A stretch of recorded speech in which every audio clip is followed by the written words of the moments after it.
नमस्कार विद्यार्थी मित्रांनो, एक्झाम क्रॅकर करंट अफेअर्स या यूट्यूब चॅनलवरती तुम्हा सर्वांचं स्वागत आहे।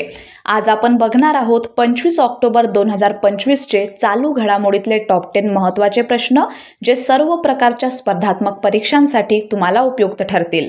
चला तर मग व्हिडिओला सुरुवात करूया। त्याआधी बघूया काल विचारलेला खास प्रश्न जो आहे सिप्ला आणि इली लिली इंडियाने कोणत्या औषधासाठी भागीदारी केली आहे। तर या प्रश्नाचं योग्य उत्तर आहे पर्याय क्रमांक सी, टिर्झेपाटाइड।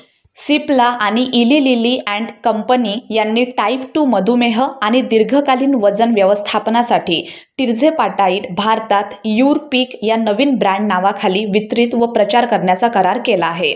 या भागीदारी अंतर्गत सिप्लाकडे भारतात यूरपीकचे वितरण व प्रचार करण्याचे विशेष अधिकार असतील। हे टिर्झेपाटाइडसाठी भारतातील दुसरे ब्रँड नाव आहे। आता सुरुवात करूया आपल्या महत्त्वाच्या म्हणजेच टॉप 10 प्रश्नांना आणि आजचा आपला पहिला प्रश्न आहे जागतिक विकास माहिती दिन दरवर्षी कोणत्या दिवशी साजरा केला जातो। तर प्रश्न क्रमांक 1 चं योग्य उत्तर आहे पर्याय क्रमांक बी म्हणजेच 24 ऑक्टोबर रोजी। जागतिक विकास माहिती दिन दरवर्षी 24 ऑक्टोबर रोजी साजरा केला जातो। हा दिवस संयुक्त राष्ट्र दिनाशी जुळतो आणि माहिती व संवाद तंत्रज्ञानाच्या माध्यमातून जागतिक विकासाला चालना देण्याच्या महत्त्वपूर्ण भूमिकेवर प्रकाश टाकतो। जागतिक विकास माहिती दिनाचे पहिले आयोजन 24 ऑक्टोबर 1973 रोजी संयुक्त राष्ट्र दिनानिमित्त करण्यात आले होते। प्रश्न दुसरा, an eye on methane from measurement to momentum हा अहवाल कोणत्या संस्थेने प्रकाशित केला। तर याचं योग्य उत्तर आहे पर्याय क्रमांक बी, संयुक्त राष्ट्र पर्यावरण कार्यक्रम म्हणजेच UNEP। संयुक्त राष्ट्र पर्यावरण कार्यक्रमने an eye on methane from measurement to momentum या अहवालाचं 5वं संस्करण प्रकाशित केलं आहे। या अहवालात ऊर्जा, शेती आणि कचरा व्यवस्थापन क्षेत्रांमधून होणाऱ्या उच्च मिथेन उत्सर्जनावर भर देण्यात आला आहे। मिथेन वायू हा कार्बन डायऑक्साईडपेक्षा 20 वर्षाच्या कालावधीत 80 पट अधिक प्रभावी हरितगृह वायू आहे। त्यामुळे त्याचे प्रमाण कमी करणे जागतिक तापमानवाढ रोखण्यासाठी अत्यंत आवश्यक झाले आहे।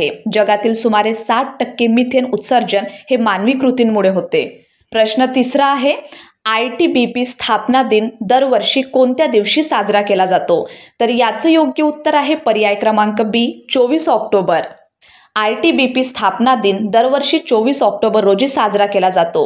हा दिवस भारत तिबेट सीमेचे रक्षण करणाऱ्या इंडो तिबेटन बॉर्डर पोलीस दलाच्या स्थापनेच्या स्मरणार्थ साजरा केला जातो। ITBPची स्थापना 1962 साली भारत चीन युद्धानंतर करण्यात आली। हे दल 3488 किलोमीटर लांब भारत चीन सीमारेषेचे संरक्षण करते। ITBPचे ब्रीदवाक्य आहे शौर्य, दृढता, कर्मनिष्ठा। प्रश्न चौथा, UPI हेल्प हा डिजिटल सहाय्यक कोणत्या संस्थेने सुरू केला आहे। तर हा जो डिजिटल सहाय्यक आहे तो सुरू केलेला आहे राष्ट्रीय पेमेंट्स कॉर्पोरेशन ऑफ इंडिया म्हणजेच NPCI ने। म्हणजे चौथ्या प्रश्नाचं योग्य उत्तर आहे पर्याय क्रमांक सी। UPI हेल्प हा एक कृत्रिम बुद्धिमत्ता आधारित डिजिटल सहाय्यक आहे जो राष्ट्रीय पेमेंट्स कॉर्पोरेशन ऑफ इंडिया यांनी सुरू केला आहे। या उपक्रमाचा उद्देश डिजिटल व्यवहारांमध्ये वापरकर्त्यांचा अनुभव आणि विश्वास वाढवणे असा आहे। हा साधन तक्रार निवारण प्रक्रिया सुलभ करण्यासाठी, व्यवहारांचा मागोवा घेण्यासाठी तसेच अपयशी व्यवहार, उशिरा झालेली देयके आणि ऑटोपे मॅडेटशी संबंधित समस्यांचे निराकरण करण्यासाठी तयार करण्यात आला आहे। पुढला प्रश्न आहे आशियाई युवा क्रीडा स्पर्धेत भारतासाठी पहिले MMA पदक कोणी जिंकले। तर 5व्या प्रश्नाचं योग्य उत्तर आहे पर्याय क्रमांक सी, वीरभद्रू यांनी। वीरभद्रू यांनी आशियाई युवा क्रीडा स्पर्धेत भारतासाठी पहिलेच MMA पदक जिंकत इतिहास रचला आहे। त्यांनी पुरुष 80 किलोग्राम गटात कांस्य पदक पटकावले। भद्रू यांनी थायलंडच्या डेकाचोट बारिस्त्रीला पराभूत करून हे पदक एकमताने जिंकले। तसेच पलाश मंडल यांनी मुलाच्या 5000 मीटर वॉक स्पर्धेत कांस्य पदक मिळवले। या स्पर्धेत भारताची एकूण पदक संख्या आता 12वर पोहोचली आहे, ज्यामध्ये 2 सुवर्ण, 2 रौप्य आणि 7 कांस्य पदक आहेत। 6वा प्रश्न आहे बाग ए गुल ए दाऊद हा नवीन क्रायसॅन्थेमम गार्डन कोणत्या ठिकाणी उघडला जाणार आहे। याचं योग्य उत्तर आहे पर्याय क्रमांक बी, झाबरवन पर्वतरांग येथे। काश्मीरमधील नवीन क्रायसॅन्थेमम गार्डन बाग ए गुल ए दाऊद झाबरवन पर्वतरांगेजवळ उघडण्यात येणार आहे. क्रायसॅन्थेमम हे ॲस्टेरेसी कुटुंबातील फुलझाड असून त्याचे औषधी गुणधर्म आणि सुगंधी पेयांमध्ये वापर यासाठी ते प्रसिद्ध आहे.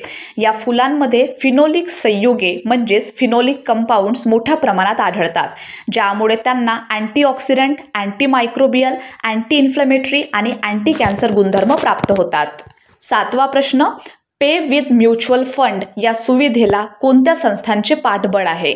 याचं योग्य उत्तर आहे पर्याय B, ICICI Prudential AMC, Bajaj Finserv AMC आणि Curie money. Pay with mutual fund ही एक क्रांतिकारक UPI सुविधा आहे जी वापरकर्त्यांना त्यांच्या लिक्विड म्युच्युअल फंड गुंतवणुकीतून थेट रिअल टाईम पेमेंट करण्यास सक्षम करते. या प्रणालीमुळे बँक खात्यात निधी ट्रान्स्फर करण्याची गरज संपते, कारण वापरकर्ता व्यवहाराच्या वेळी लगेच म्युच्युअल फंड युनिट्स रिडीम करून पेमेंट करू शकतो. ही सुविधा ICICI Prudential AMC, Bajaj Finserv AMC आणि क्युरी मनी यांच्या पाठबळाने सुरू करण्यात आली आहे. 8वा प्रश्न, भारताने आंतरराष्ट्रीय हिमचित्ता दिन कोणत्या मोहिमेद्वारे साजरा केला? तर याचं योग्य उत्तर आहे पर्याय बी, #23/423. भारताने आंतरराष्ट्रीय हिमचित्ता दिन म्हणजेच इंटरनॅशनल स्नो लेपर्ड डे #23/423 या मोहिमेद्वारे साजरा केला. या मोहिमेचा उद्देश नागरिकांना 23 मिनिटे शारीरिक क्रियाकलापासाठी समर्पित करून हिमचित्ता संवर्धन आणि त्यांच्या नाजूक अधिवासाबाबत जनजागृती करणे हा होता. भारताच्या पहिल्याच हिमचित्ता जनगणनेत एकूण 718 हिमचित्ते नोंदवण्यात आली आहेत. त्यापैकी 477 फक्त लडाख प्रदेशात आढळली. प्रश्न 9वा आहे, शौर्य 1 चे उद्घाटन कोणी केले? याचं योग्य उत्तर आहे पर्याय क्रमांक सी, राजनाथ सिंग यांनी. संरक्षण मंत्री राजनाथ सिंग यांनी जैसलमेर येथे शौर्य 1 चे उद्घाटन केले. हे एक लाईट अँड साऊंड शो आहे जो भारतीय सैनिकांच्या शौर्य आणि बलिदानाला समर्पित आहे. हा कार्यक्रम 1971च्या भारत-पाक युद्ध संग्रहालयात आयोजित करण्यात आला असून तो भारतीय सशस्त्र दलांच्या पराक्रमाला आदरांजली अर्पण करतो. याचवेळी राजनाथ सिंग यांनी डिफेन्स प्रोक्युरमेंट मॅन्युअल 2025 देखील प्रकाशित केला, जो 1 नोव्हेंबरपासून लागू होणार आहे. आणि आजचा आपला शेवटचा प्रश्न आहे, भारताने 2025 आशियाई युवा क्रीडा स्पर्धेत कोणत्या देशात कबड्डीमध्ये द्विगुणित सुवर्ण पदक जिंकले? 10व्या प्रश्नाचं योग्य उत्तर आहे पर्याय क्रमांक बी, बहरीन. भारताने बहरीन येथे झालेल्या 2025 आशियाई युवा क्रीडा स्पर्धेत कबड्डीमध्ये द्विगुणित सुवर्ण पदक जिंकले. अंडर 18 वयोगटातील मुलं आणि मुली दोन्ही संघांनी सुवर्ण पदक जिंकले आणि संपूर्ण स्पर्धेत अपराजित राहिले. मुलींच्या संघाने इराणवर 75-21 असा मोठा विजय मिळवला, जो 2013 पासूनच्या युवा क्रीडा कबड्डी अंतिम फेरीतील सर्वात मोठा विजय आहे. तर मुलांच्या संघाने इराणचा 35-32 असा निसटता पराभव करून सुवर्ण पदक जिंकले. आता आहे तुमच्यासाठीचा खास प्रश्न, ESTIC 2025 कॉन्क्लेव्ह कोणत्या तारखांना आयोजित केला जाणार आहे? या प्रश्नाचं उत्तर तुम्हा सर्वांना कमेंट बॉक्समध्ये द्यायचं आहे. धन्यवाद.